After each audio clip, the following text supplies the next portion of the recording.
슬픔이여, 안녕. 저자, 프랑수아즈 사강. 제1부. 나는 17살이었다. 그 여름 바닷가의 태양은 내게 한없이 관대했고 모든 것은 달콤하기만 했다. 그 눈부신 계절, 바닷가의 햇살 아래에서 모든 것은 경쾌하고도 무절제한 행복으로 감싸였다. 아버지와의 자유로운 동행, 그리고 나를 매혹시키는 어른들의 사랑 노름은 그의 여름 해안가의 모래처럼 부드러웠지만 예기치 못한 불안을 품고 있었다. 나는 줄곧 떠나지 않는 갑갑함과 아릿함, 이 낯선 감정에 망설이다가 여기에 슬픔이라는 아름답고도 묵직한 이름을 붙였다. 이 감정이 어찌나 압도적이고 자기중심적인지 내 자신이 줄곧 괜찮은 것으로 여겨왔다는 사실이 부끄럽게까지 느껴졌다. 슬픔. 그것은 전에는 모르던 감정이다. 권태와 후회. 그보다 더 드물게 가책을 경험한 적은 있다.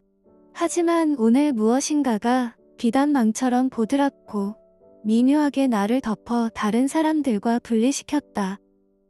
아침이면 부둣가를 거닐고 오후엔 파라솔 아래에 책을 펼쳐놓은 채 해변을 뛰놀다가 해가 질 무렵이면 우리는 모래사장을 거닐었다. 해질녘에 붉은 빛이 바다를 채우면 나는 문득 낯선 감정에 휩싸이곤 했다. 이게 행복이라면 혹은 어떤 꿈이라면 그리 오래 머무르지 못할 것 같아. 어쩌면 나는 그때부터 이미 미묘한 불안을 예감하고 있었는지도 모른다. 내 또래 소녀들이 느끼는 것과 조금 다른 종류의 감정, 자유와 방종 사이를 오가는 오묘한 위태로운 말이다. 아버지, 저기 보세요. 저 바다가 우리를 부르고 있어요. 나는 17살의 가벼운 기쁨을 주체하지 못한 채 발끝까지 설렘이 번지는 걸 느꼈다. 파도 소리는 마치 우리 가족의 배경음악처럼 자연스레 깔렸다. 아버지가 미소 띤 얼굴로 대답했다. 그래, 세실. 이곳에 온 걸 후회하지 않을 거다. 바닷바람과 태양이라면 내가 원하는 모든 자유를 누릴 수 있을 테니. 나는 아버지를 바라보았다. 레이몽. 그는 내가 존경이라기보다 어느 정도 동질감을 느끼는 자유분방한 사람이었다. 늘 매력적인 여성에게 둘러싸여 있고 오늘처럼 태양이 뜨거운 날이면 언제나 인생을 즐기는 법을 찾았다. 아버지 곁에는 이번에도 새로운 동반자가 있었다. 엘자. 불과 몇 주 전부터 함께 지내기 시작한 건강하고 싱그러운 금발의 여인이었다. 세실, 여기서 지내는 동안엔 걱정 근처에도 가지 말자. 엘자가 장난스럽게 내 어깨를 툭 치며 말했다. 난 그녀에게 익숙한 애칭이라도 불러주고 싶었지만 사실 그녀에 대해 아는 것은 많지 않았다. 그럼에도 불구하고 그녀의 밝은 태도와 환한 웃음이 싫지 않았다. 아버지와 엘자는 가끔 아이처럼 장난을 치며 서로에게 애정을 표시했다. 나는 그런 모습이 싫지 않고 되레 웃음이 났다.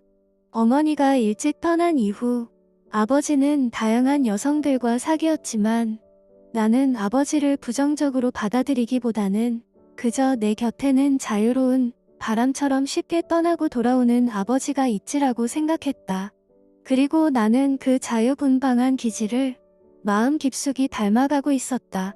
그러나 오직 한 가지 결점은 10몇 살밖에 안 되는 인생 경험을 가진 나에게는 즐거워야 할 사랑에 온갖 유의가 깊은 감동을 준다기보다는 오히려 어느 기간 동안 환멸적인 냉소를 느끼게 했다는 것이다. 나는 특히 오스카 와일드의 간결한 표현을 좋아했고 종종 마음속으로 그 말을 되풀이하곤 했었다. 죄악은 근대 사회에 있어서 유일한 색채다. 나는 이 구절을 실행에 옮겨본 사람처럼 하루하루 더욱 확고한 신념을 갖게 되었고 마침내 그 문구를 자기 것으로 만들고 말았다.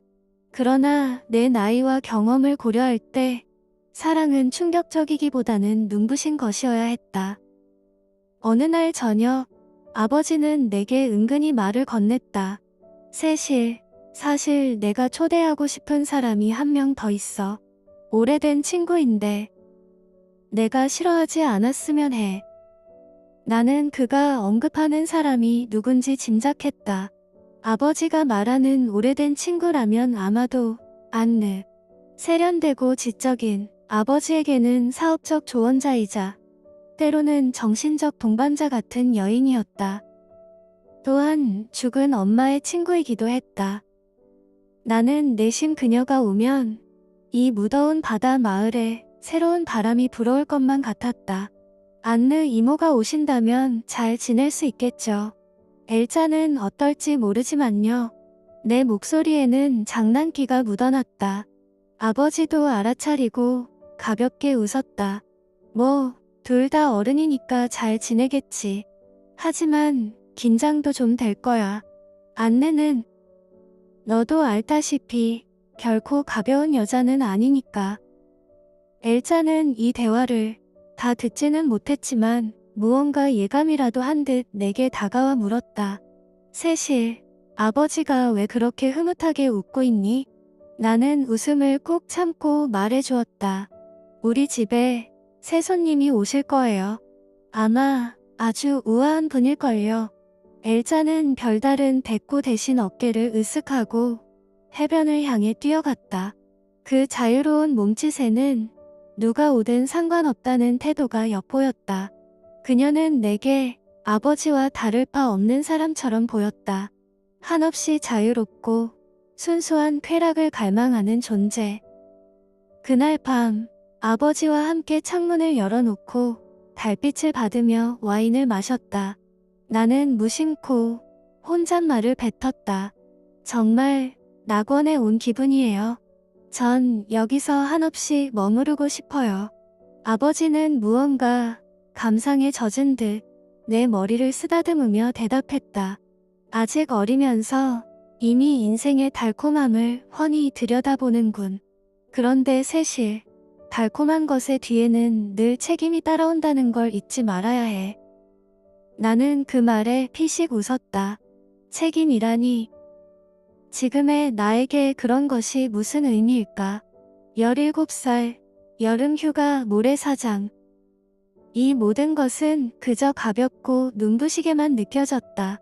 하지만 아버지 말대로 그 가벼움은 어쩌면 나중을 위한 경고였을지도 몰랐다. 지금껏 한 번도 진지한 고민 따위는 해보지 않았지만 사람이란 건 예상치 못한 순간에 변화의 문턱에 서게 되는 법이니까. 아버지, 전 책임 따위보다는 지금이 더 중요해요. 지금 이 순간이 너무 소중하고 즐거우니까요. 나는 바다의 짠 내음을 맡으며 부드러운 바람을 느꼈다. 그런데 가끔 아주 작은 찰나에 기분이 이상해져요. 불안처럼 스쳐가는 느낌이 있어요. 아버지는 내 두 손을 가만히 잡았다. 내게도 그런 감정이 찾아온다면 그건 어른으로 가는 첫걸음일 거야, 세실.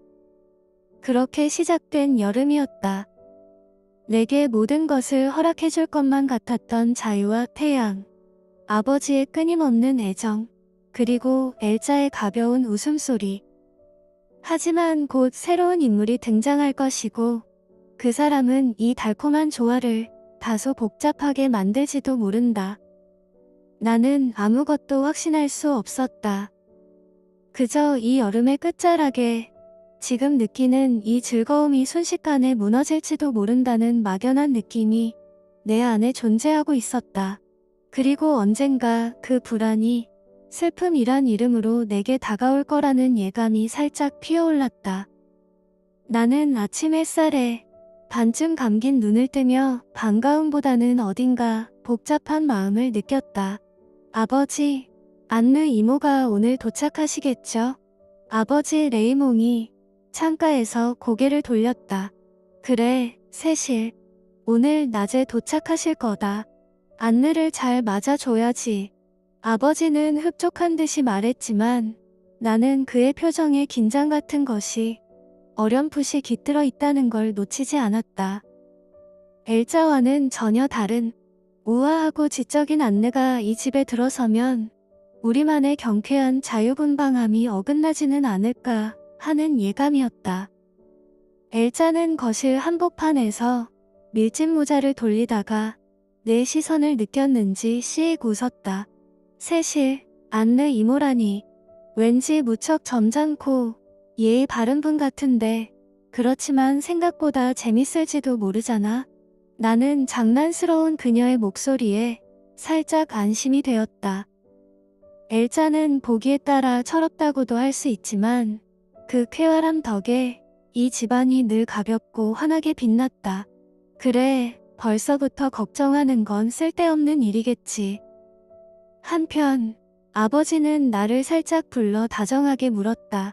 세실, 이번에 안느가 너 공부 계획도 챙겨주고 싶어 할 거야. 넌 아직 대학 입시를 준비해야 하는 나이니까. 나는 그 말에 입을 삐죽 내밀었다. 아버지, 지금은 여름인데요. 여긴 바닷가 별장이라고요. 아버지는 웃으면서도 은근히 진지한 목소리로 덧붙였다. 안느가 너한테 좋은 영향을 줄 거야. 넌 아직 그게 필요하다고 생각한다. 내 딸. 나는 속으로 투덜댔다. 좋은 영향이라는 게 대체 뭘까? 내 마음을 옥죄는 것은 아닐까? 정오가 조금 지날 무렵 안느가 현관문을 밀고 들어섰다. 그녀는 말없이 환한 미소를 지으며 아버지와 엘자를 차례로 안아주었다. 내게는 눈웃음과 함께 가볍게 뺨을 맞대는 인사를 건넸다. 나는 순간 그녀가 풍기는 세련된 향수 냄새에 살짝 기가 눌렸다. 엘자가 바닷가의 열기 같은 싱그러운 향이라면 안느는 마치 서늘하면서도 깊은 숲의 공기를 머금은 것 같았다. 서로 안부를 나눈 뒤 식탁에 둘러앉았을 때 안느가 먼저 말을 꺼냈다. 레이몽, 당신과 세실, 그리고 엘자가 이렇게 함께 지낸다는 이야기를 듣고 나도 잠깐 이 휴가를 함께 보내고 싶어졌어. 방해하진 않을까 조금 걱정했지만 그러자 아버지가 능청스럽게 받아쳤다. 방해라니, 안느. 당신이야말로 환영받는 손님이지. 특히 세실이 당신을 보고 싶어 했어. 나는 아버지의 말장난에 반박할 틈도 없이 그냥 웃음으로 넘겼다. 식사를 마친 뒤 나는 안느와 함께 집 뒤쪽에 작은 정원을 천천히 걸었다. 엘자와 아버지는 잠시 다른 용무가 있는지 자리를 비운 상태였다. 안느는 해변에서 불어오는 바람에 머리칼을 살짝 쓸어 넘기며 내게 조곤조곤 질문을 던졌다. 세실, 여긴 어떠니? 매일 해수욕만 하진 않겠지? 나는 조금의 반항심도 숨기지 않고 대답했다. 솔직히 말하면 안느 이모가 오시기 전까진 별 걱정 없었어요. 아버지랑 엘자랑 신나게 놀았죠. 지금 이 기분도 굉장히 좋아요. 안느는 나를 바라보며 미소 지었다. 눈빛이 아주 부드러우면서도 무언가 단호한 결심이 엿보였다. 그래도 곧 다시 공부를 시작해야 해. 내 미래가 있으니까. 내가 아버지처럼 즉흥적이기만 하진 않았으면 해. 그 말에 나는 목이 메는 느낌이 들었다. 일종의 경고 같았다. 그것은 지금 내 삶에서 소중하게 생각하는 자유로운 공기를 조금씩 지워나가겠다는 의미처럼 들렸다. 저녁 식사가 끝나고 아버지와 안느 그리고 엘자와 나는 별장 거실에 모여 술 한 잔씩을 나눠 마셨다. 그곳에는 처음으로 묘한 긴장감이 서렸다. 엘자가 편안한 의자에 기대어 한가롭게 웃는 사이 안느는 조용히 스카프를 정리하며 대화를 이끌었다.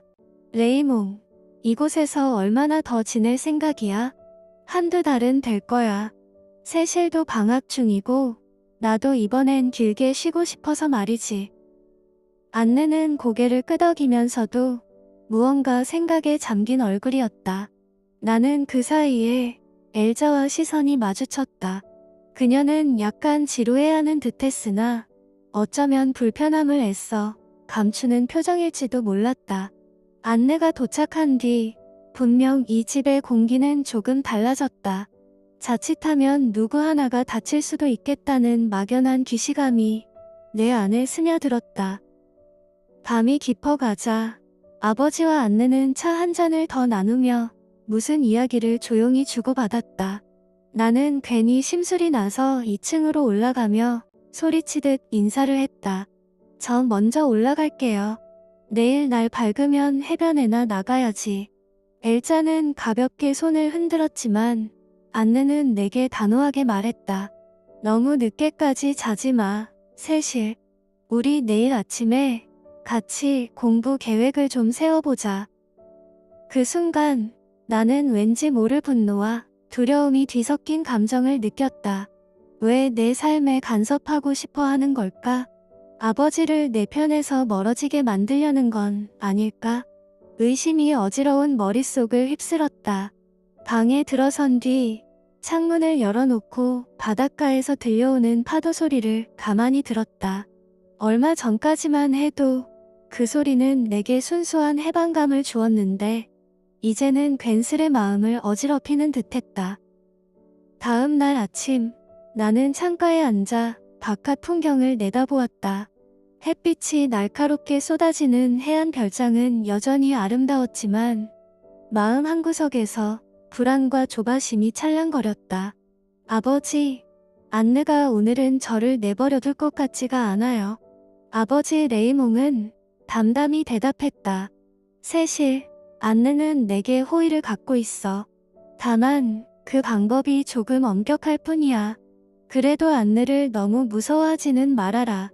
그녀가 너를 위한다는 것만 기억하면 돼. 아버지는 나를 토닥이듯 달래려 했다. 나는 입술을 꽉 깨물었다. 그때 엘자가 옆방에서 모습을 드러냈다. 눈에 선글라스를 걸치고 해변으로 곧장 나갈 듯한 옷차림이었다. 세실, 나랑 바닷가에 갈래? 오늘은 파도가 꽤 좋은걸. 나는 엘자의 경쾌한 초대에 혹했지만 그 순간 방문이 열리며 안느가 들어섰다. 아직 시간이 이른데 벌써 놀러 나갈 생각이니? 세실, 잠깐 이야기 좀 할까? 그 한마디에 나는 쥐 죽은 듯 조용해졌다. 엘자는 망설이다가 그럼 난 먼저 갔다 올게. 세실, 천천히 와. 하고는 살짝 미안한 표정으로 사라졌다. 안내는 내 손을 이끌고 작은 응접실로 갔다. 창밖의 잔잔한 풍경에 어울리지 않게 안내의 목소리는 단호했다. 세실, 너의 나이는 많은 걸 배울 시기야. 바캉스라해서 너무 빈둥거리면 안 돼. 그리고 레이몽도 내가 공부를 소홀히 하지 않기를 바라고 있어. 난 그걸 도와주고 싶고. 나는 반항심을 누르지 못하고 되물었다. 안느 이모, 왜 제 생활에 이렇게 관여하시는 거죠? 안느는 고개를 살짝 젓고 내 눈을 정면으로 바라보았다. 너를 사랑해서 그러는 거야. 나는 할 말을 잃었다. 사랑이라는 단어가 어떤 무게로 다가오는지 조금은 알 것 같았다. 그래도 내 자유를 빼앗기는 기분은 지울 수가 없었다. 그래서 작게 중얼거렸다. 이모의 사랑과 제 자유 중에 어느 쪽이 더 중요한지 잘 모르겠어요. 안느는 잠시 침묵하더니 답했다. 내 자유는 내 성장과 함께 가야 해. 그게 없으면 그냥 방종일 뿐이니까. 마음 어딘가를 콕 찌르는 말이었다. 이제 어떻게 해야 하지? 안느의 기대에 따르면서도 내가 원하는 자유를 지킬 방법이 있을까? 해변에 도착하니 엘자는 이미 물가에서 즐겁게 뛰어다니고 있었다. 나는 멀리서 그 모습을 지켜봤다. 그녀의 환한 웃음은 예전과 다름이 없는데 이상하게도 그걸 보는 내가 그리 달갑지 않았다. 갑자기 질투심이 일어났다. 엘자는 아무런 간섭도 받지 않으니까, 어른이니까, 아버지와의 관계도 그렇고 나만 짓눌리는 기분이야. 늦은 오후 별장으로 돌아오자 아버지와 안느는 이미 식탁에 차를 차려두고 있었다. 마주 앉은 두 사람의 기류가 묘하게 달라 보였다. 마치 연인처럼 다정한 표정. 아니, 이미 그럴듯한 느낌이 짙어지고 있었다. 나는 내심 충격을 받았다. 이제 시작인 걸까? 아버지는 엘자가 있으면서도 안느의 매력에 서서히 빠져드는 걸까? 저녁 식사 후 엘자는 내게 은근슬쩍 속삭였다. 세실, 우리 아버지를 안느에게 뺏기는 건 아닐까? 왠지 둘이서 은근히 좋은 분위기더라. 나는 괜히 화가 나서 쏘아붙였다. 무슨 소리야? 아버지는 자유로운 사람이야. 누구에게도 얽매이지 않아. 게다가 우리 가족을 정의할 수 있는 사람은 우리뿐이라고. 엘자는 당황한 표정을 지었다. 그렇다면 다행인데, 하하. 미안. 내가 괜한 말을 했나봐. 나는 내심 엘자도 진짜로 아버지를 사랑하는 걸까? 아니면 잠시 함께 즐기는 상대 정도로 생각하는 걸까? 하는 물음이 머릿속을 맴돌았다. 마음이 복잡해진 나는 내 방으로 들어와 창문을 열었다. 바깥 공기가 유난히 끈적하게 느껴졌다. 여름밤의 공기가 달콤하면서도 답답하게 내 폐를 채웠다. 나는 어떻게 해야 하지? 그대로 안느에게 굴복하면서 내 자유를 반납해야 하나? 아버지도 안느 쪽으로 기울면 이 바캉스의 즐거움은 온통 안느의 색깔로 바뀌어 버릴 텐데. 다음 날 아침 햇살이 거실 창문으로 들이치고 있었고 나는 복잡하게 얽힌 생각들을 정리하려 애쓰는 중이었다. 마침 그때 아버지가 방에서 나와 나를 힐끗 보았다. 세실, 오늘은 안느랑 함께 책 좀 보겠니? 이따가 둘이 이야기를 좀 더 해보면 좋겠어. 나는 머뭇거렸다. 솔직히 안느와 함께 시간을 보내고 싶지 않았다. 하지만 아버지의 표정이 사뭇 진지했기에 그냥 고개를 끄덕이고 말았다. 네, 알겠어요. 그럼 점심 이후에 할게요. 엘자는 뜨거운 커피를 홀짝이며 아버지에게 물었다. 레이몽, 우린 오후에 잠깐 드라이브라도 다녀올까요? 집에만 있기엔 날이 너무 좋잖아요. 아버지는 애매한 표정을 지으며 답했다. 좋지.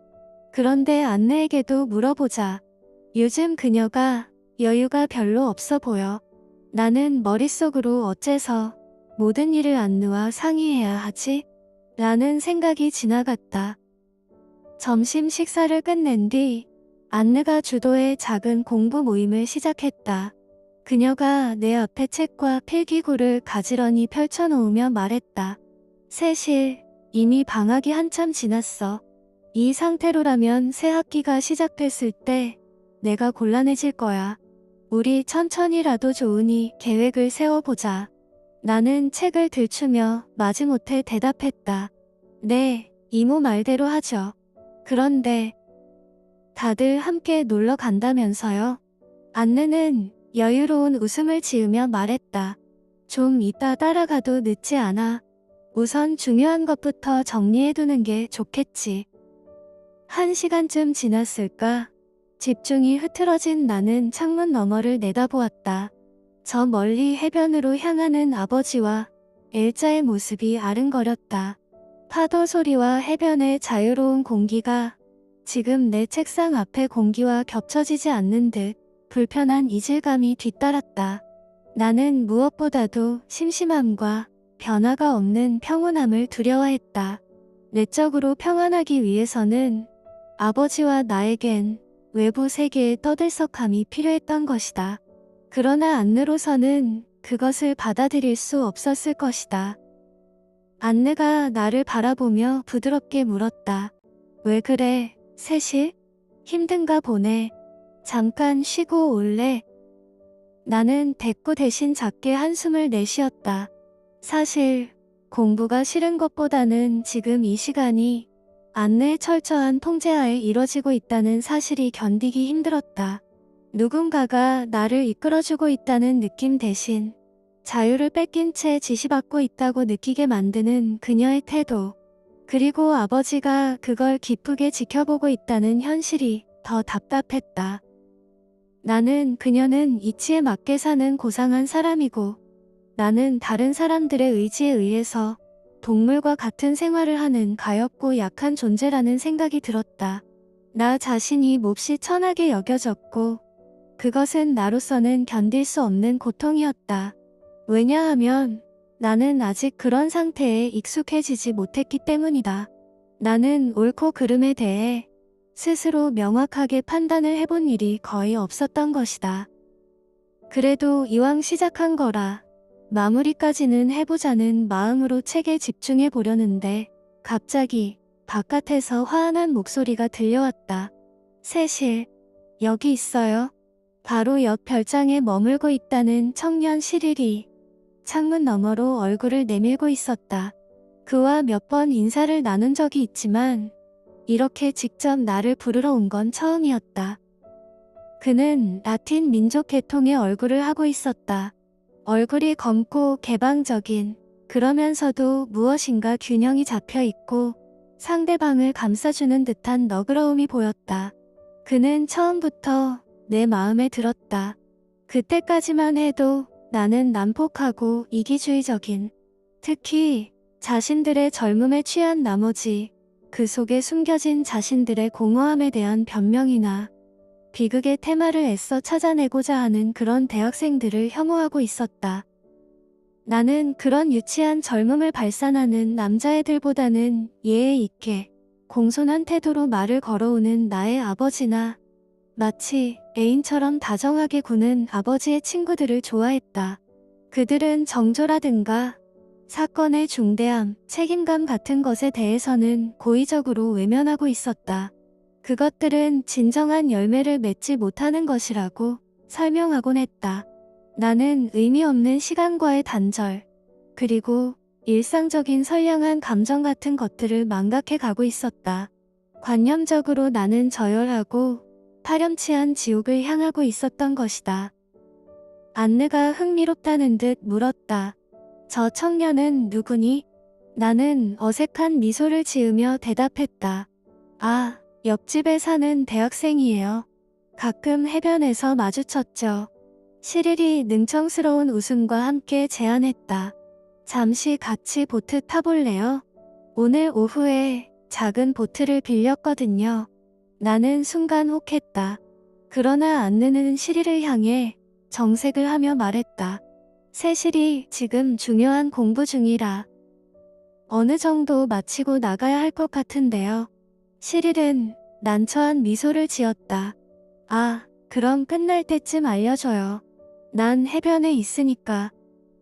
결국 안느는 약간의 공부를 더 시킨 뒤에야 나를 해변으로 내보내 주었다. 해변에 도착하니 아버지와 엘자, 그리고 시릴이 모래사장에서 떠들썩하게 웃고 있었다. 내가 가까이 다가가자 엘자가 반가워하며 손을 흔들었다. 이제 왔네 세실. 우리 시릴과 배 좀 타볼래? 아버지는 부드러운 미소로 나를 보며 공부는 잘 됐니 딸아? 하고 짧게 묻더니 이내 다시 시릴과 잡담을 나누기 시작했다. 나는 슬쩍 화가 났다. 왜 나만 잔소리를 듣고 아버지는 이렇게 태평스럽게 즐기는 걸까? 시릴이 내 기분을 눈치챘는지 낮은 목소리로 물었다. 무슨 일 있어요? 표정이 그렇게 밝아 보이지 않네요. 나는 자세히 대답하고 싶지 않아 그냥 고개를 가로저었다. 별거 아니에요. 그냥 좀 생각이 많아서요. 늦은 오후 우리는 함께 작은 보트에 올랐다.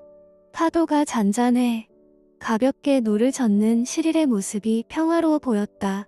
나는 물살이 일렁이는 소리를 들으며 차츰 마음이 누그러지는 걸 느꼈다. 잠시라도 안느의 간섭과 아버지에 대한 서운함을 잊을 수 있을 것 같았다. 세실, 괜찮다면 가끔 이렇게 함께 나와도 좋을까요? 시릴이 부드럽게 말을 걸었다. 나는 어쩐지 얼굴이 달아오르는 걸 느끼며 그럴 기회가 자주 있으면 좋겠네요. 라고 살짝 웃어 보였다. 엘자나 안느에게서 느끼지 못했던 젊은 감성이라는 것이 왠지 시릴과는 통할 것 같았다. 보트가 해안에 거의 닿아갈 때쯤 엘자와 아버지는 먼저 내려갔고 시릴은 남아 내 손을 잡아주었다. 그때 느껴지는 묘한 전율이 있었다. 나는 생각했다. 아, 이건 내가 정말 바라던 자유로움과 감정일 수도 있겠구나. 집으로 돌아왔더니 이미 안느는 거실에서 아버지와 무언가 이야기를 나누고 있었다. 그들의 눈빛은 점점 더 친밀해 보였다. 어쩌면 아버지와 안느가 함께 사는 미래를 진지하게 고려하는 것은 아닐까. 머릿속을 스치고 지나간 그 상상에 나는 다시금 불안해졌다. 그렇다면 엘자는 어떻게 되는 거지? 그리고 나의 자유로운 일상은 어떻게 변하게 될까? 묘한 긴장과 기대감, 그리고 질투가 모두 뒤섞인 채로 별장의 하루가 또 지나가고 있었다. 다음 날 아침 나는 거실 한가운데서 발걸음을 멈춘 채 식은땀을 흘렸다. 아버지, 지금 무슨 말씀을 하신 거예요? 아버지와 안느가 내뱉은 말은 마치 작은 폭탄처럼 내 귓가에 꽂혔다. 아버지 레이몽이 당황한 듯 웃어 보였다. 세실, 아니, 그러니까 안느와 내가 좀 진지하게 결심을 했다는 얘기야. 나는 두 손을 꽉 쥐며 물었다. 결심이란요? 결혼 얘기를 하시는 거예요? 안느가 내 앞으로 다가와 얼굴을 살짝 숙였다. 세실, 이해해 주었으면 해. 내 아버지와 나는 더 이상 시간만 보내고 싶지 않다고 생각했어. 그 순간 내 심장은 재빠르게 요동쳤다. 결혼이라는 단어가 머릿속을 맴돌며 내가 애써 붙잡고 있던 자유로운 여름 풍경이 와르르 무너지는 느낌이었다. 거실 구석에서 조용히 있던 엘자가 체념한 듯 낮게 중얼거렸다. 축하해야겠네요, 레이몽. 그리고 안느. 참, 잘 어울리는 한 쌍이긴 하죠. 나는 그녀의 목소리에서 묘한 상실감을 느꼈다. 엘자 역시 모든 걸 체념하지는 않았을 텐데. 그러나 아버지는 이미 그녀에게서 멀어지고 있었다. 방으로 돌아온 나는 창문 밖으로 시선을 고정한 채 가만히 앉아 있었다. 결혼이라니, 결국 안느에게 마음을 정착시키려는 걸까? 그러다 마침 문 두드리는 소리가 들렸다. 세실, 괜찮아? 엘자의 목소리였다. 그녀는 슬쩍 들어와 내 옆에 앉았다. 이렇게 된 이상 너와 내가 할 수 있는 게 있을까? 나는 가슴 속을 파고드는 질문에 쉽게 답하지 못했다. 안느를 몰아내고 싶어. 그렇지 않아? 정적이 흘렀다. 나는 무언가 결심하듯 작게 고개를 끄덕였다. 맞아요. 안느가 여기서 떠나면 좋겠어요. 그날 저녁, 아버지와 안느는 근사한 식사 자리를 차리고 나를 불렀다. 처음엔 우리 가족이 앞으로 더 가까워질 기회를 갖자라며 좋은 분위기로 시작했지만 내 입장에서는 그저 숨막히는 연극 같았다. 세실, 축하해 주지 않을래? 아버지가 내 손을 잡고 눈빛을 보냈을 때 나는 마지못해 웃으며 대답했다. 당연히 축하해요, 아버지. 안느 이모. 아니, 안느. 안느가 나를 다정하게 보며 손을 살짝 쥐었다. 이제 우린 진짜 가족이 되는 거야. 내가 불편해하지 않도록 나도 노력할게, 세실. 그 태도는 차갑지도 않았고 진심이 느껴지기도 했다. 그런데 이상하게도 바로 그런 점이 나를 더 초조하고 불안하게 만들었다. 다음 날 아침, 나는 시릴에게 연락을 해서 만났다. 시릴은 내 표정을 살피며 말을 건넸다. 무슨 고민이 있어 보여요. 나는 바닷바람이 살짝 분 듯 한숨을 내쉬었다. 맞아요. 아버지가 안느와 결혼한대요. 그런데 난 그게 전혀 달갑지 않아요. 엘자도 그렇고요. 시릴이 조심스레 내 손을 잡았다. 내가 도울 수 있는 일이 있다면 뭐든 말해요. 그 순간 머릿속이 복잡한데도 시릴의 온기가 살짝 위안이 되었다. 하지만 이내 마음 한구석에 알 수 없는 음침한 생각이 피어올랐다. 혹시 시릴과 내가 의도적으로 뭔가를 꾸민다면 안느를 쫓아낼 수도 있지 않을까 하는 내가 너무 이기적인 걸까? 왜 나 자신을 이렇게 비판해야 하지? 나는 그냥 나야. 그러니 이 사태를 내 마음대로 느낄 자유가 있는 게 아닐까? 평생 처음으로 자아가 분열되는 듯했다. 나는 나의 이런 이중적인 면을 발견하고 몹시 놀랐다. 나는 그럴싸한 변명거리를 찾아내 나 자신에게 나직하게 중얼거리며 그런 내가 진실한 나라고 설득했다. 그러나 다음 순간 갑자기 또 다른 나가 솟아올랐다. 맴돌던 생각은 이젠 단순히 안내가 싫다는 수준을 넘고 있었다. 나는 본능적으로 안내의 존재가 무섭게 느껴졌다. 그녀가 가진 지적이면서도 강인한 기질, 아버지를 단숨에 사로잡은 매력, 그리고 무엇보다 내 자유를 송두리째 흔들어버린 힘. 그것들이 나를 압도해 오는 기분이었다. 나는 숨을 고르고 시릴에게 그동안 품고 있던 생각들을 조심스럽게 털어놓았다. 내 말이 끝나자마자 시릴은 눈이 동그래졌다. 우리 사이가 아주 가까워진 것처럼 연기해 보여주자는 말인가요? 아버지나 안느에게? 나는 고개를 끄덕였다. 그러면 안느가 세실이 한참 잘못된 길로 빠진다며 우리 관계에 개입하겠지요. 그리고 아버지도 뭔가 불길한 예감에 시달릴 거예요. 그러면 혹시 안느와 충돌이 생기지 않을까요? 시릴은 잠시 고민하더니 작게 한숨을 내쉬었다. 정말 위험한 계획이에요. 우리가 일부러 그런 모습을 연기한다면 당신은 더 큰 문제에 휩싸일 수도 있고 나는 그의 말 사이에서 망설이면서도 이미 마음속에선 그래도 시도해보지 않고선 견딜 수가 없다는 결론에 이르러 있었다. 별장 안으로 들어섰을 때 엘자가 거실 창문에 기대어 담배를 피우고 있었다. 그녀는 나를 보자마자 미소를 지으며 눈짓으로 시리를 가리켰다. 잘 얘기 나눴니? 협조해 줄 것 같아. 엘자는 담배의 연기를 천천히 내뿜으며 중얼거렸다. 안내가 이 집에 계속 있으니 모든 공기가 딱딱해져 버리는 기분이야. 옛날엔 레이몬과 그냥 자유롭게 웃고 즐겼는데 이젠 뭐랄까. 늘 허리를 꼿꼿이 펴야 할 것 같은 분위기랄까. 그날 저녁 아버지는 바깥 테라스에 앉아 안느와 와인을 나누며 조용히 이야기를 나누고 있었다. 나는 살짝 문틈으로 그 둘의 분위기를 엿봤다. 아버지는 편안하면서도 다정스러워 보였고 안느는 조심스럽게 미소 지으며 그의 손을 쓰다듬었다. 정말로 이런 식으로 결혼까지 가버리는 걸까? 그 장면을 보는 것만으로도 복잡 미묘한 감정이 치밀어 올라 나는 이내 뒤돌아섰다. 복도로 나오자마자 안느가 일어서는 소리가 들렸다. 그녀가 내 발소리를 들었는지 나를 부드럽게 불렀다. 세실, 잠시만. 나는 뒤를 돌아보았다.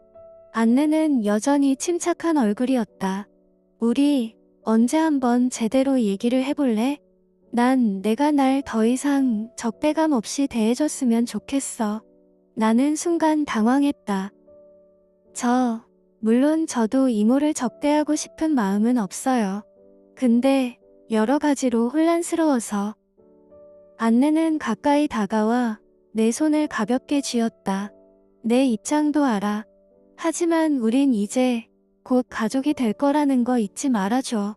그녀의 표정은 진심 어린 애정과 걱정으로 가득해 보였다. 그러나 아이러니하게도 그런 모습이 오히려 내가 꾸미려는 작전을 더 부추기고 있었다. 안느가 이렇게 다정하고 사려 깊을수록 아버지는 절대 그녀를 놓지 않을 거야. 다음 날 시릴과 나는 일부러 해변가에서 예전보다 더 다정한 모습으로 시간을 보냈다. 모래사장에 나란히 앉아 서로 웃으며 이야기하는 장면을 아버지나 안느가 우연히 볼 수 있게끔 오래도록 연출했다. 어떤 날은 엘자와 내가 미리 짠 대로 시릴이 별장 안에까지 들어오도록 계획했다. 아버지가 뭔가 낌새를 채면 분명 안느에게 세실이 너무 일찍 연애에 빠져드는 것 아니냐며 문제를 제기할 테고 안내는 날 제대로 붙들고 늘어질 것이 뻔했다. 갈등이 커지면 아버지는 안내에 지나친 간섭과 통제에 진저리를 칠 수도 있지 않을까? 그러다 마침내 작은 사건이 벌어졌다. 어느 오후 시릴이랑 별장 뒷마당에서 마주 앉아 그의 어깨에 두 손을 올렸는데 그 순간 안느가 뒷문을 통해 나와버린 것이다. 세실, 너 지금 뭐 하는 거니? 안느의 목소리는 담담했지만 분명히 당황과 경계심이 섞여 있었다. 시릴도 자리에서 벌떡 일어났다. 나는 애써 태연한 척 받아쳤다. 그냥 얘기 좀 나누고 있었어요. 무슨 문제 있나요? 안내는 그 말에 차갑게 미소 지으며 말했다. 이런 문제는 내가 간섭할 일이 아니지만 난 내게 늘 도움이 되고 싶어. 나는 집으로 들어오며 속으로 씩 웃었다. 도움? 내겐 전혀 도움이 안 돼요. 당신은 내가 원하지 않는 길로만 몰아갈 테니까. 다음 날 아침, 바닷내음이 가득한 바람이 별장 마당으로 흘러들었다. 나는 새벽같이 일어나 2층 창문에서 바깥을 내려다보았다. 시릴의 오토바이가 멀리서 달려오는 게 보였다. 약속된 시간보다 조금 이른 듯했지만 그가 빨리 오면 오히려 좋았다. 나는 불이 나게 아래층으로 달려갔다. 현관을 열자마자 시릴이 망설이는 표정을 지으며 내게 말했다. 세실, 지금 우리 계획 정말 괜찮을까요? 안느 이모님께서 화를 내시는 정도로 끝나면 다행이지만 혹시 당신과 아버지 사이까지 틀어지는 건 아닐지. 나는 그의 손을 붙잡고 고개를 세차게 가로저었다. 그럴 리 없어요. 아버지는 결국 날 버리지 못해요. 제 걱정은 오히려 안느가 끝까지 지적이고 냉철하게 대응할까봐 겁나요. 우리가 무슨 짓을 해도 흔들리지 않는다면 어떡하죠? 시릴은 나를 차분히 바라보았다. 그래도 전 당신 편이에요. 필요하다면 뭐든 도울게요. 그의 말에 나는 문득 미안함을 느꼈다. 사실 시릴을 이용한다는 생각이 마음 한구석에 늘 있었으니까. 하지만 지금은 그런 죄책감마저도 다 묻어두기로 했다. 지금은 내가 더 절박하니까. 해변으로 나간 나는 일부러 시릴과 더 과감한 스킨십을 연출했다. 사람들이 드문 오전 시간이었지만 아버지나 안느가 혹시라도 산책 삼아 해변에 나왔다가 우리를 보게 되길 바랐다. 시릴은 계속 주변을 신경 쓰는 눈치였다. 그때 멀리서 안느가 다가오는 것이 보였다. 나는 일부러 시릴의 팔을 더 힘주어 끌어안았다. 그래, 봐. 나 이렇게 무모하게 사랑을 즐기고 있어요. 이런 식으로 안느를 도발하고 싶은 내 마음이 절절히 타올랐다.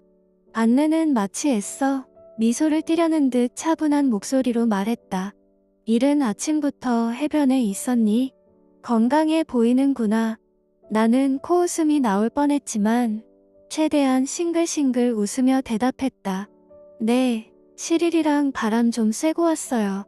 공부는 좀 이따 해도 되겠죠? 안느는 대수롭지 않다는 듯 고개를 끄덕였다.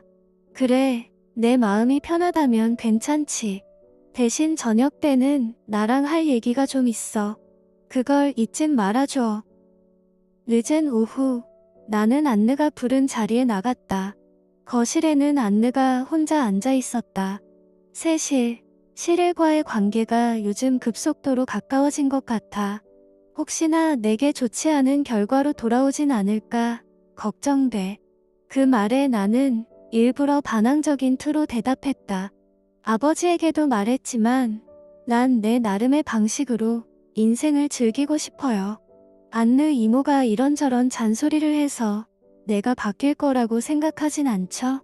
그녀는 미소 짓지 않았다. 그녀는 진정으로 웃고 싶은 마음이 없을 때는 웃지 않았다. 안느는 작게 한숨을 쉬었다. 나도 널 존중해. 하지만 내가 불안정해 보일 때마다 그냥 모른 척하고 싶진 않다. 우리 곧 가족이 될 사이잖니. 그 순간 내 마음이 와르르 무너질 뻔했다. 나는 차라리 그녀가 차가운 악인으로 굴어줬으면 좋겠다는 생각이 들었다. 너무 올곧고 다정한 태도라. 더더욱 나는 그녀가 밉고 견디기 힘들었다. 안느와의 대화를 마치고 밖으로 나오니 시릴이 대문 앞에 서 있었다. 그는 나를 보자마자 다급하게 물었다. 어떻게 됐어요? 안느가 뭐라고 하던가요? 나는 애써 미소 지었다. 별다른 말은 없어요. 그냥 내가 위험해 보인다는 둥, 가족으로서 걱정된다는 둥. 늘 그렇죠. 시릴은 안도의 숨을 내쉰 것 같으면서도 여전히 표정이 편치 않았다. 왠지 모르게 저분은 쉽게 안 흔들릴 것 같아요. 이대로라면 당신이 더 지쳐버릴 수도 있어요.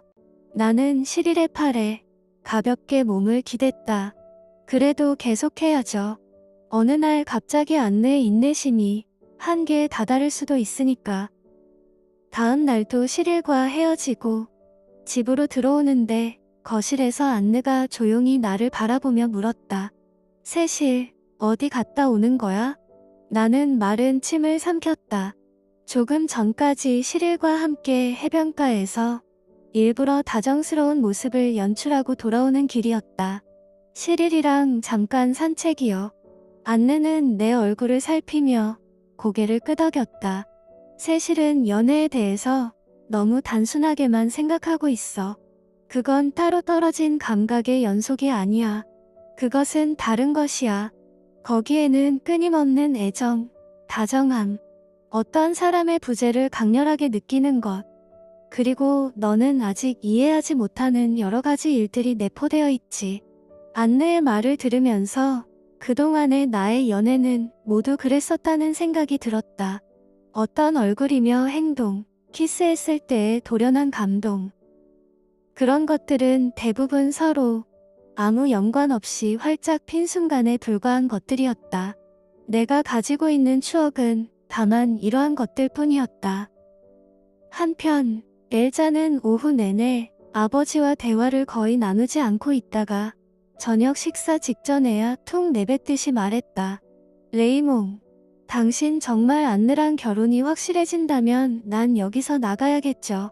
그게 좋을 거예요. 아버지는 별다른 반박 없이 고개만 떨어뜨렸다. 나는 그 광경을 보고 정말로 안느가 이 집안 모든 걸 뒤바꿔 버리는구나 하고 새삼 실감했다. 엘자조차 점차 의욕을 잃어가는 모습에 마음이 복잡해졌다. 나는 2층으로 올라가 방문을 힘껏 닫았다. 안느의 말투는 전혀 비난조가 아니었는데 내 마음은 뒤죽박죽이었다. 안느가 냉정함을 잃지 않으면 내 계획은 도대체 어떻게 되지? 창문으로 내려다본 마당에는 아버지와 엘자가 있었다. 아버지는 엘자에게 무슨 말을 건네는지 심각한 표정이었고 엘자는 고개를 푹 숙이고 있었다. 안 봐도 뻔해. 엘자는 이제 진짜로 자리를 비워줄 준비를 하는 걸 거야. 그때 내 방문이 살짝 열리더니 아버지가 조심스럽게 들어왔다. 세실, 요즘 나하고 잘 못 마주치는 것 같구나. 나는 뾰로통하게 대꾸했다. 아빠가 안느랑만 붙어 지내니 그렇죠. 아버지는 미안한 기색을 띠며 내 옆에 앉았다. 그래, 미안하다. 하지만 안느는 내게도 훌륭한 조언자가 돼줄 거야.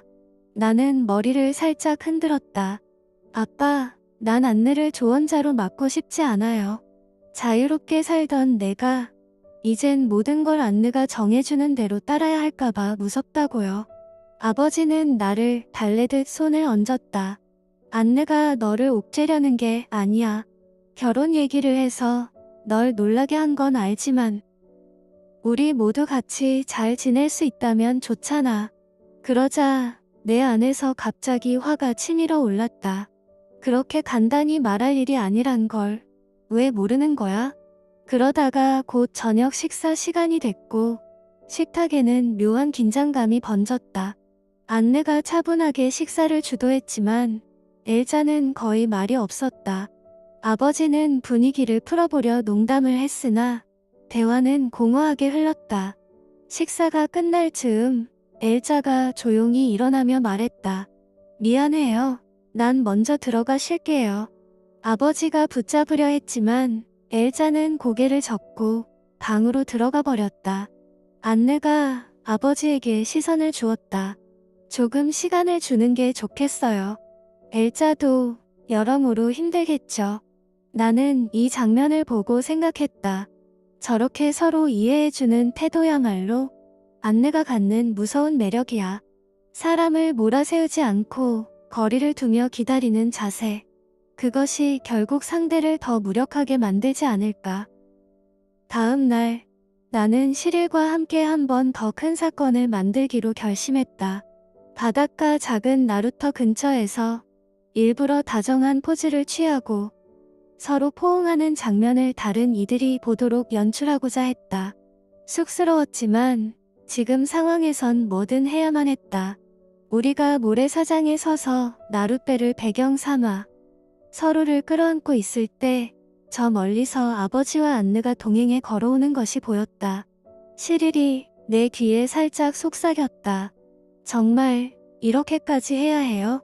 나는 조금만 더 라며 그의 팔을 강하게 끌어안았다.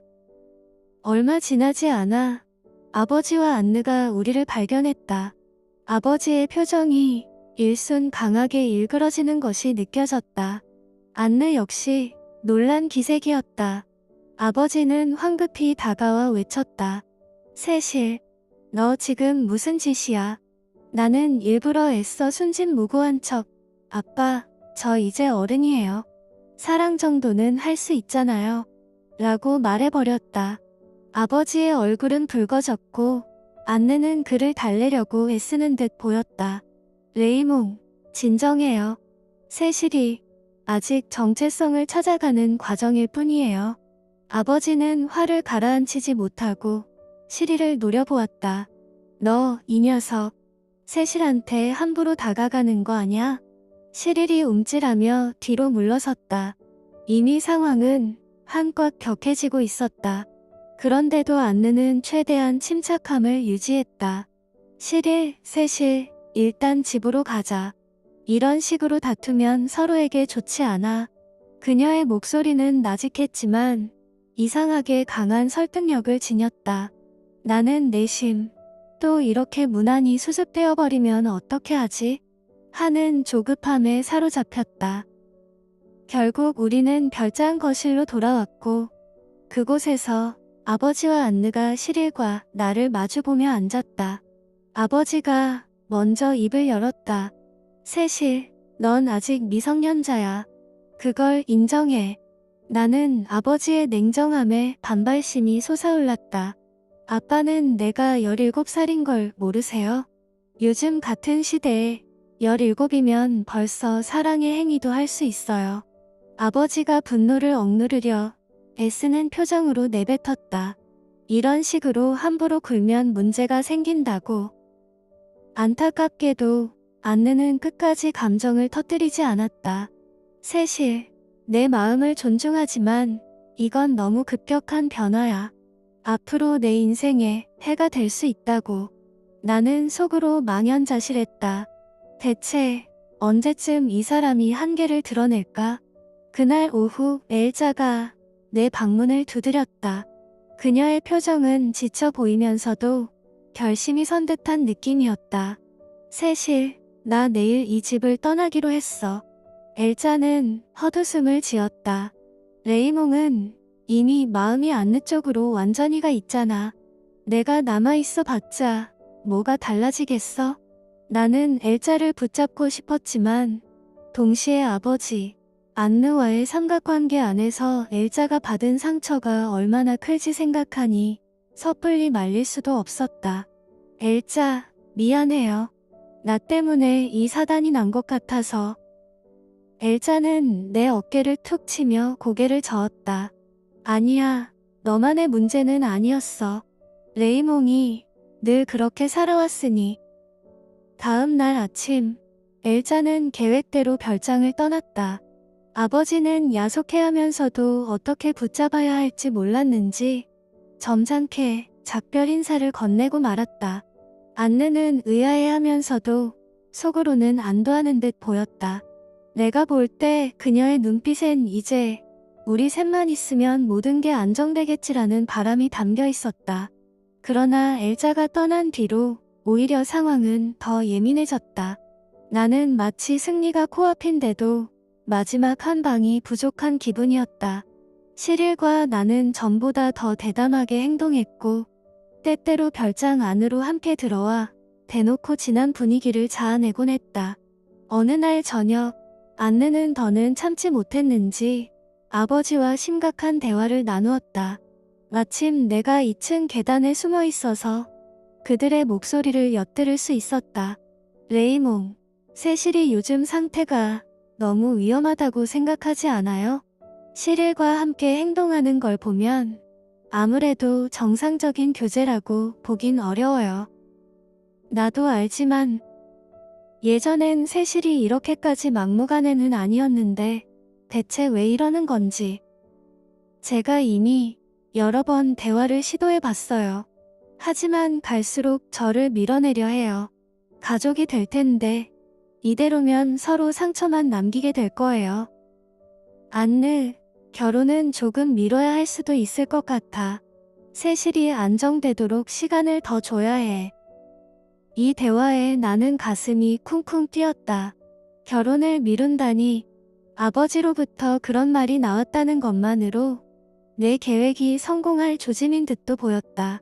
하지만 안느의 침착함은 여전했다. 그녀는 결코 좋다거나 그래, 파운이야 같은 극단적 반응을 보이지 않았다. 나는 곰곰이 생각하다가 입술을 꽉 깨물었다. 안느가 크게 화를 낼 듯하면서도 매번 차분하게 대응하니 어쩐지 내가 더 지쳐가고 있었다. 낮이 되자 아버지와 안느는 차를 타고 잠시 외출을 했다. 나는 이때가 기회라고 생각했다. 결국 우리는 해변으로 향했다.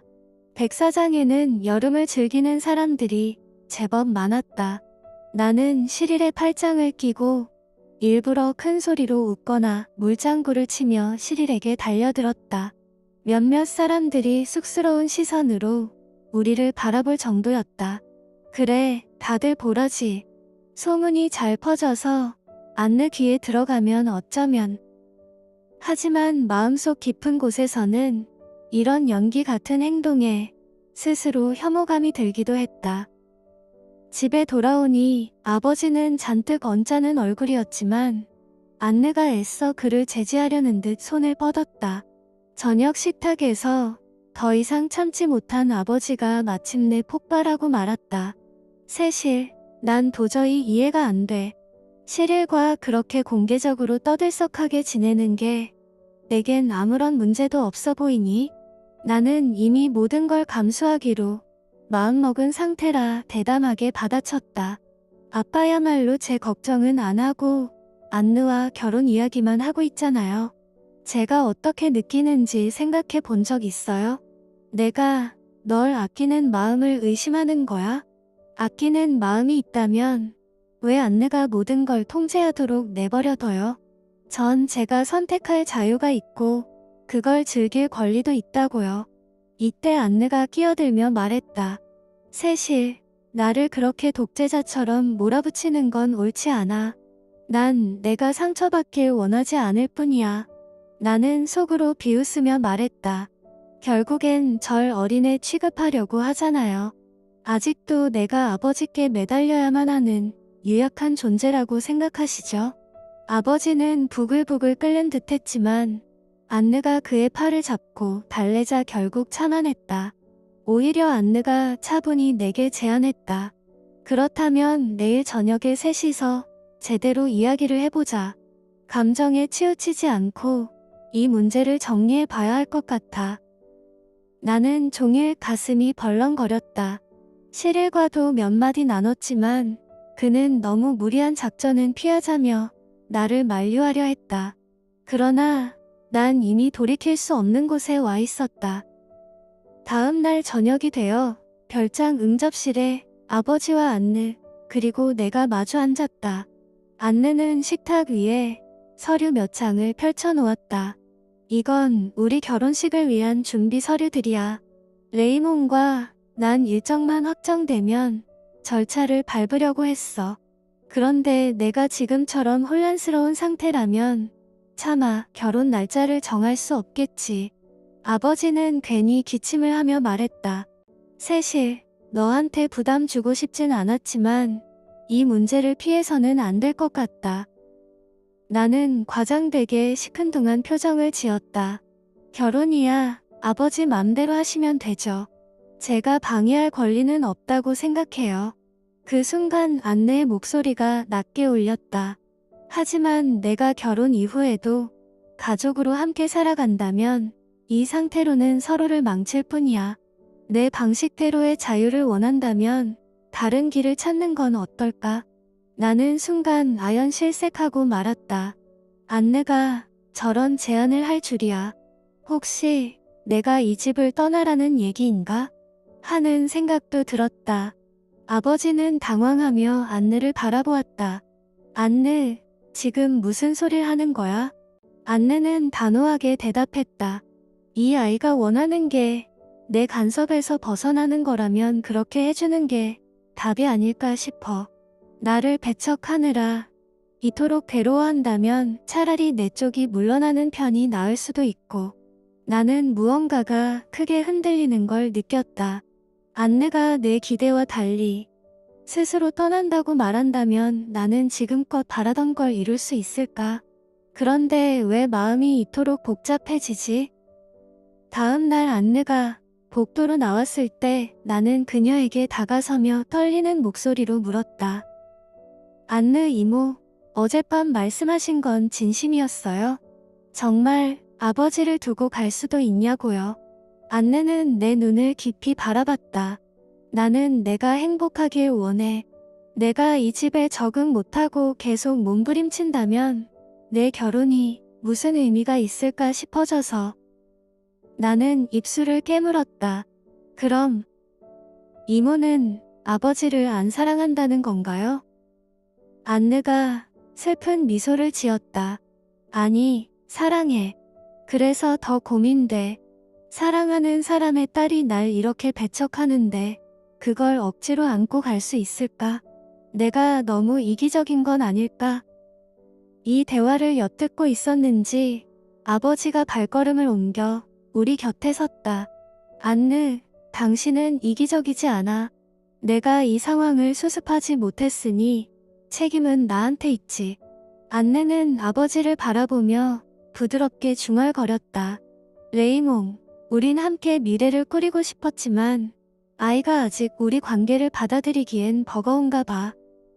그제야 아버지는 나를 향해 돌아섰다.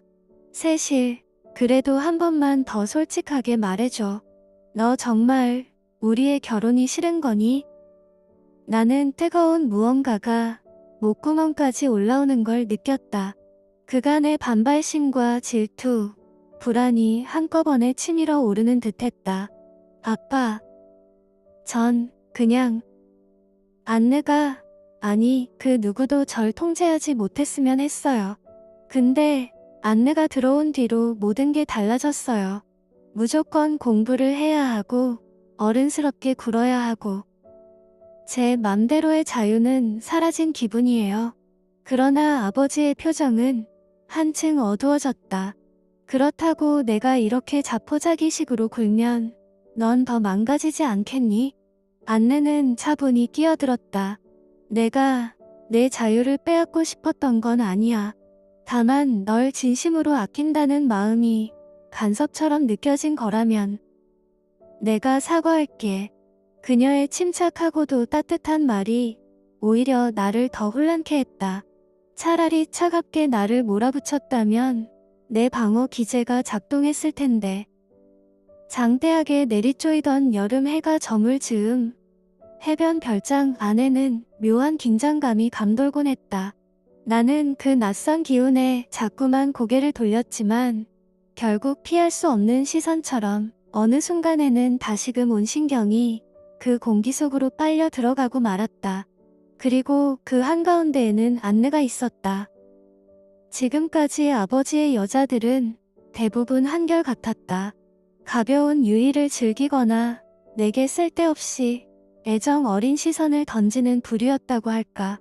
그런 아버지의 연인들과 달리 안내는 당당했고 또 어딘가 차갑도록 명료한 사람이었다.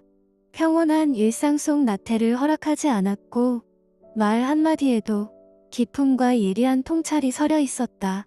처음에는 내가 그녀를 경멸한다고 생각했지만 사실 그것은 내 안의 질투와 두려움을 숨기기 위한 가면이었는지도 모르겠다. 그날 오후 나는 시릴에게 찾아갔다. 시릴은 내 얼굴을 보자마자 심상치 않은 기류를 감지했는지 조심스레 물었다. 세실, 분위기가 많이 달라진 것 같은데 무슨 일이 있었어요? 나는 힘없이 고개를 끄덕였다. 안느가 정말 떠날 수도 있어요. 아버지가 나한테 마지막으로 묻더라고요. 정말 결혼에 반대하는 건지 아니면 단지 두려운 건지. 시릴이 내 손을 잡고 나지막이 말했다. 그럼 결론은 어떻게 내렸는데요? 나는 대답 대신 바닷가를 향해 무심히 발걸음을 옮겼다. 잔잔한 파도 소리가 잔잔히 마치 내 마음속 소란을 달래는 듯했다. 솔직히 말하자면 애초에 안느를 몰아내고 싶었던 마음은 이제 잘 모르겠어요. 내 삶이 이렇게 흔들리고 아버지와도 멀어지는 걸 보니 결국 나 자신이 제일 무섭고 낯설어요. 시릴은 조용히 내 어깨를 감싸며 말했다. 당신 스스로도 뭘 원하는지 확신할 수 없을 때가 있잖아요. 이젠 솔직하게 인정하고 아버지와 안느에게 당신 마음을 털어놔 보면 어때요? 나는 그게 최선이라고 생각해요. 그 말이 이상하게도 내 가슴을 울렸다. 솔직해지자.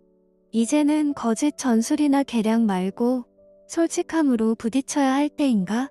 결심이 선 나는 밤늦게 귀가한 아버지와 안느를 기다렸다가 거실에서 조용히 그들을 마주했다.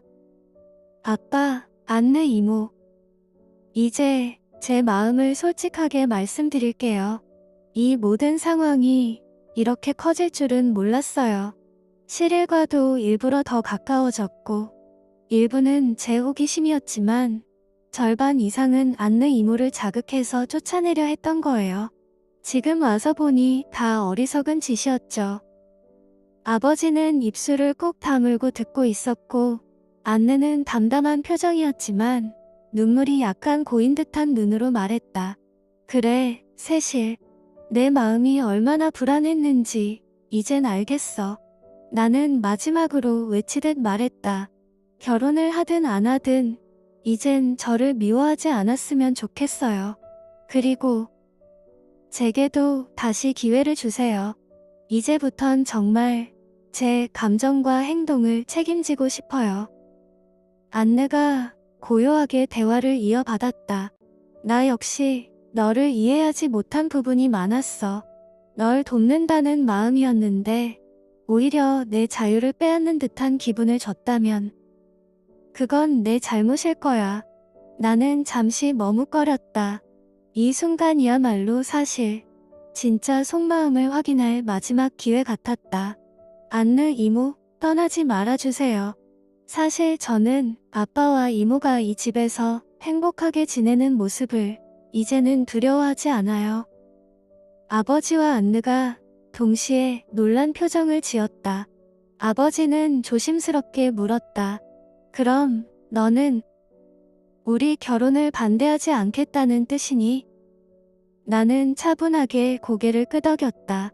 네, 물론 아직 겁이 나지만 그래도 더는 저 때문에 두 분의 관계가 파탄나는 걸 보고 싶지 않아요. 그게 제 자유를 조금 양보하는 일이라고 해도 저도 이제 감수해 볼게요. 그 순간 안느의 눈가에 눈물이 맺혔다. 그녀는 나를 꼭 끌어안으며 속삭였다. 고마워, 세실. 내가 이렇게 용기를 내줘서. 아버지는 한 손으로 내 머리를 가만히 쓰다듬었다. 늘 말썽꾸러기처럼 구는 내가 이젠 정말 어른이 된 것 같구나. 미안하다. 그동안 내 마음을 몰라줘서. 거실의 긴장감은 한순간에 눈물과 안도의 숨으로 바뀌는 듯했다. 나 역시 내가 어떤 감정을 느끼는지도 정확히 정의할 순 없었다. 슬픔인지 기쁨인지 그 둘이 뒤섞여 가슴이 두근거렸다. 다음 날 시리를 만난 나는 그에게 모든 이야기를 전했다. 결국 안느가 아빠와 결혼식 일정을 다시 잡기로 했고 조만간 구체화될 것 같아요. 시릴은 내 이야기를 듣고 가만히 미소 지었다. 그래도 잘 됐네요. 당신이 진짜 원하는 건 아버지의 행복이 아니었나요? 단지 안느가 낯설고 두려웠던 거잖아요. 시릴의 눈빛에는 어딘지 모르게 맑고 단순한 정열이 깃들어 있었으며 웃을 때면 마치 여름 바람이 수면을 스치듯 가벼운 쾌활함이 번졌다. 나는 그를 사랑한다고 생각했지만 그것이 사랑이 아니라는 것도 알고 있었다. 그는 나에게 뜨거운 입맞춤과 열렬한 속삭임을 주었고 나는 그것을 기꺼이 받아들였다. 그의 품은 나를 현실에서 멀리 떼어놓았고 그의 손길은 나를 어른으로 만들어주는 듯했다. 그러나 그가 내게 영혼의 흔들림을 주는 사람인가 하면 그것은 아니었다. 그는 진지했고 결혼을 이야기했고 나를 한 사람의 여자로 대했다. 그것이 나를 질리게 했는지도 모른다. 나는 자유롭고 싶었고 무언가에 얽매이고 싶지 않았다. 하지만 여름날 오후 따가운 태양 아래서 우리는 해안가를 달렸고 모래 속에서 뒹굴었고 물속에서 서로를 끌어안았다. 그 순간만큼은 나도 진짜 사랑을 하고 있다고 착각했다. 그러나 밤이 오고 시릴과의 미래를 상상할 때면 이상하게도 한숨이 나왔다. 나는 아직 너무 어렸고 그에겐 지나치게 많은 진심이 있었다. 나는 잔잔한 파도 소리를 들으며 시릴과 함께 모래사장에 앉았다. 그래요. 어쩌면 다행이죠. 근데 이상하게 마음 한구석이 아려요. 꼭 한 시대가 끝나는 느낌이 들어서. 시릴이 살며시 내 손을 잡았다. 그건 당신이 또 다른 단계로 나아가는 신호일 거예요. 어린 시절의 환상이 깨지고 어른으로 가는 입구에 선 기분이겠죠. 나는 그 말에 씁쓸한 웃음을 지었다. 그래, 이렇게 내 안에 자유분방한 시절이 조각조각 깨지는 걸지도 몰라. 하지만 어쩌면 새로운 자유를 찾아갈 수도 있겠지. 며칠 뒤 안느와 아버지는 가까운 친척에게 약식으로 약혼 사실을 알렸다. 집 안은 간단한 축하 파티 분위기로 바뀌었고 나는 테이블 구석에 앉아 그 광경을 지켜봤다. 아버지의 얼굴은 어느 때보다 밝았고 안느도 차분한 행복감을 드러냈다. 그 모습에 나도 모르게 웃음이 났다. 시릴과 내가 했던 연극 같은 행동은 이 순간을 위해 필요한 우회로였을까? 아니면 불필요한 상처였을까? 마음속 물음표가 맴돌았지만 지금 이 파티 분위기를 망칠 순 없었다. 그저 시간이 지나면 나도 답을 찾게 되리라 믿었다. 하지만 이 모든 화해와 결심 속에서도 내면 깊숙한 곳에는 여전히 미묘한 슬픔이 자리하고 있었다. 마치 한여름의 태양 아래 어느새 길어져 버린 그림자처럼 그 슬픔은 말없이 나를 따라다녔다. 아버지와 안느가 결혼을 해도 언젠가 날 이해 못하는 순간이 오겠지. 그리고 나 역시 그럴 것이다. 어른이 되는 게 이렇게 애매하고 복잡한 일이었다니. 나는 거울 앞에 섰다. 내 눈동자엔 처음 보는 묘한 빛이 서려 있었다. 기쁨과 불안, 설렘과 슬픔이 교차하는 눈빛이. 제2부 아버지와 안느가 결혼을 공식화하겠다고 선언하자 내 마음속 깊은 곳에 숨어있던 반항심이 또다시 서서히 모습을 드러냈다.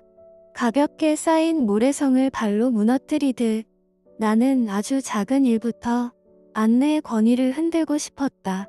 하지만 안느는 맹목적으로 화내거나 쉽게 흔들리는 대신 한 발 물러서서 상황을 바라보는 여유가 있었다. 그래서 더 무서웠다. 나는 내치기 어린 장난이 그녀 앞에서 모든 약점을 노출할까 두려워 더 깊숙한 음모 속으로 들어가고 말았다. 여름 태양이 기울어갈 무렵 나는 작고 정돈된 마당에 혼자 앉아 있었다. 머릿속에서는 이미 아버지와 엘자를 다시 연결할 교활한 계획들이 꼬리를 물고 있었다. 엘자라면 아버지가 조금만 다정하게 대해줘도 금방 예전 감정을 되찾겠지. 나는 속으로 생각하며 안내의 예민한 눈을 피할 방법을 궁리했다. 그 방법은 생각보다 간단했다.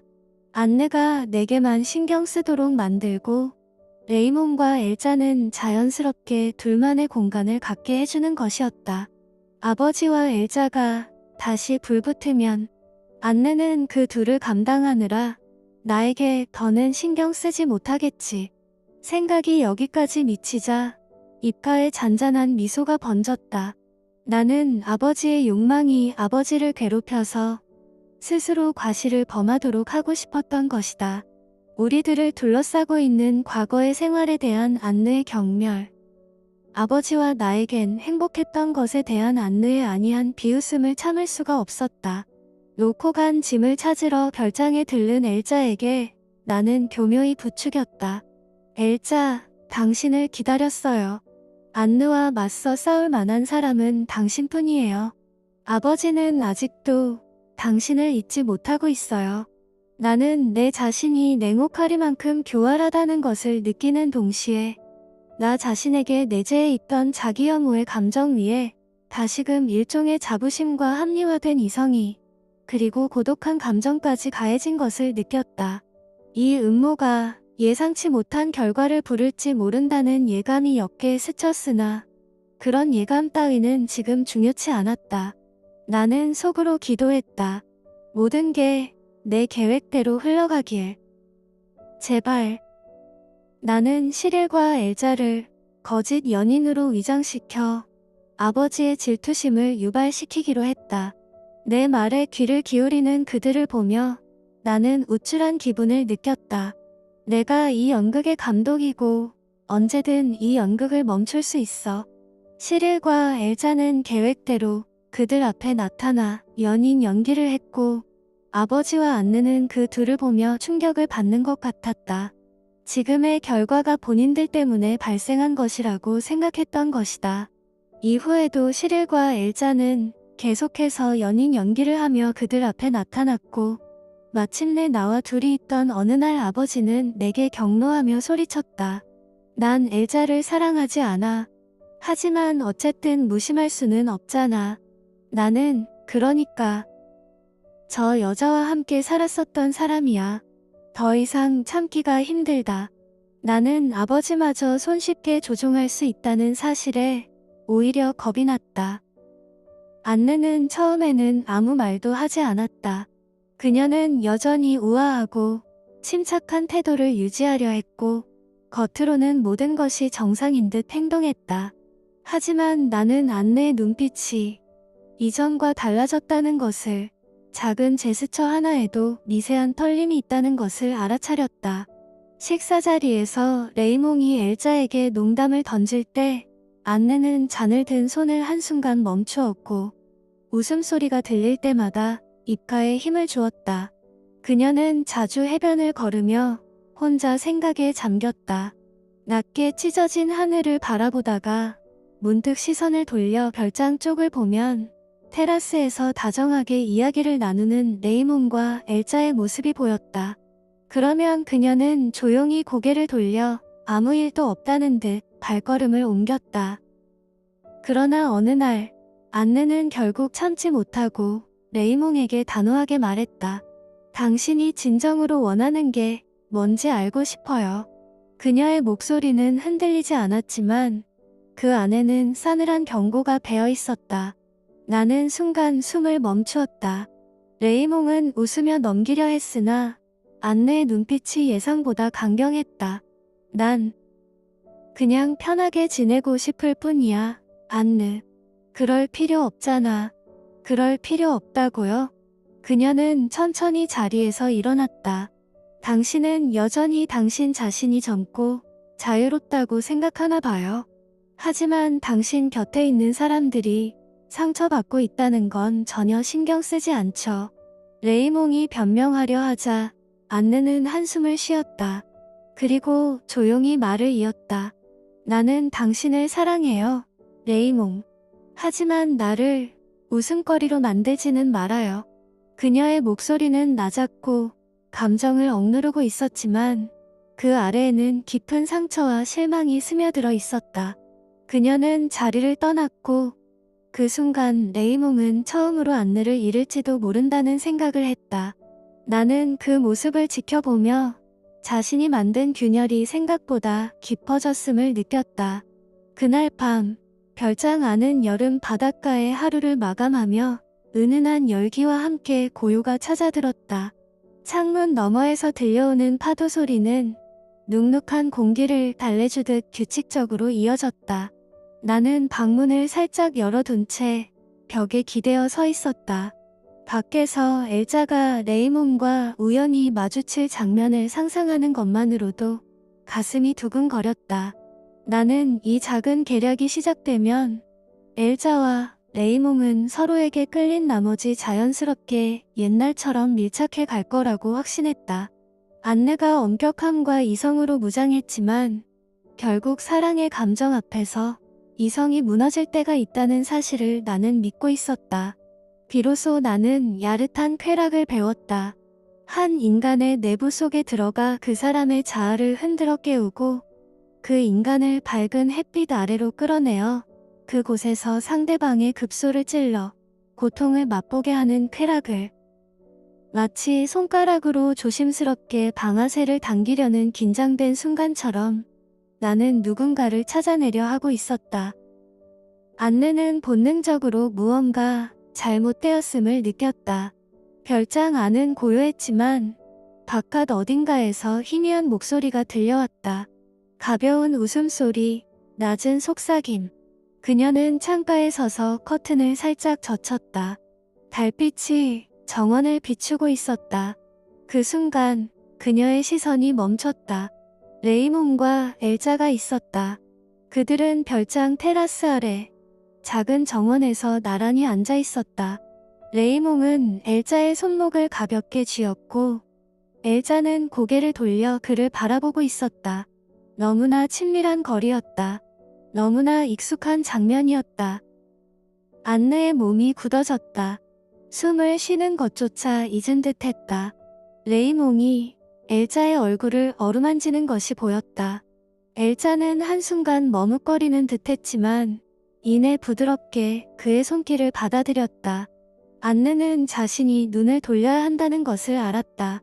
더 이상 보고 싶지 않았다. 하지만 시선이 떨어지지 않았다. 그녀는 그 장면을 부정하고 싶었다. 하지만 모든 것이 명확했다. 레이몽의 손길, 엘자의 미소, 그리고 그들 사이에 숨 막히는 친밀함. 그것은 우연이 아니었고 실수가 아니었다. 그것은 미래였다. 안느는 천천히 창가에서 물러섰다. 차가운 밤 공기가 목을 조이는 듯했다. 가슴 속에서 무엇인가 무너지고 있었다. 상처인지, 배신감인지 아니면 스스로를 탓하는 감정인지 알 수 없었다. 그녀는 벽을 짚고 겨우 몸을 지탱했다. 심장이 너무 빨리 뛰었다. 귓가에는 여전히 레이몽의 낮은 목소리와 엘자의 부드러운 웃음이 맴돌았다. 안느는 다시 한번 창가로 다가갔다. 그러나 이번에는 더 이상 볼 수 없었다. 그녀는 커튼을 닫아버렸다. 마치 현실을 가려버리려는 듯이. 그녀는 깊이 숨을 들이마셨다. 그리고 천천히 내쉬었다. 그 순간 그녀는 이해했다. 그녀가 더는 이곳에 머물 수 없다는 것을. 그리고 안느는 모든 것을 단번에 알아버렸다. 마치 바닷가에 서 있다가 갑작스러운 파도에 휩쓸려 버린 듯한 기분이었다. 처음에는 단순한 의심이었다.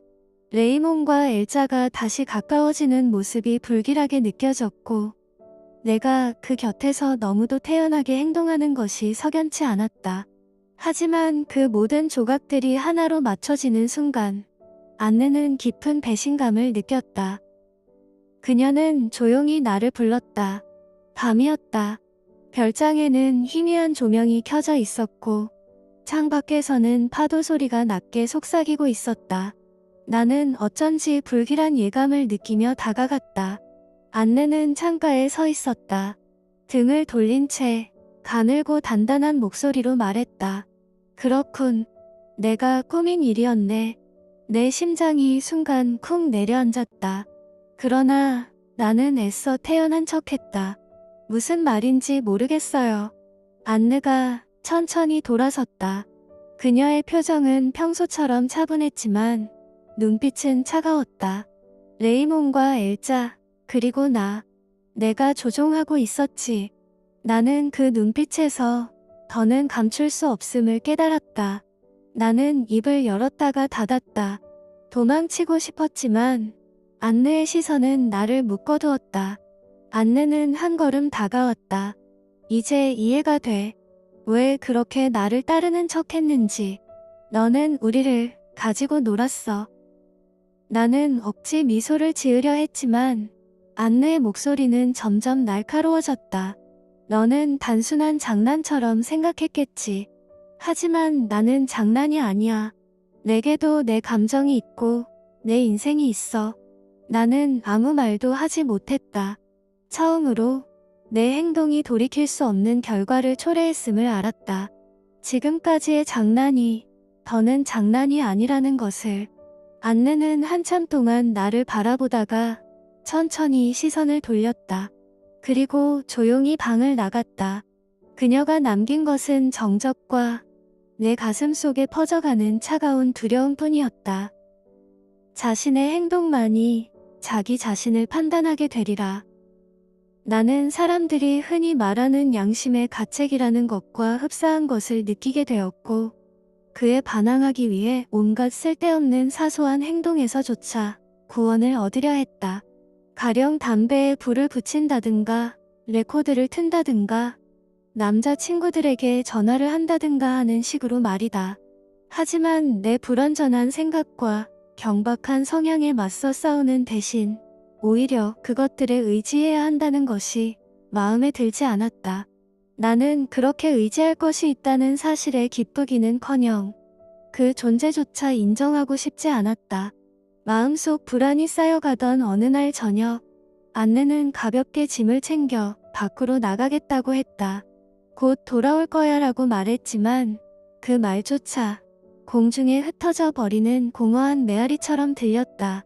나는 부질없는 불안에 사로잡혔지만 어떻게 해야 할지 알 수가 없었다.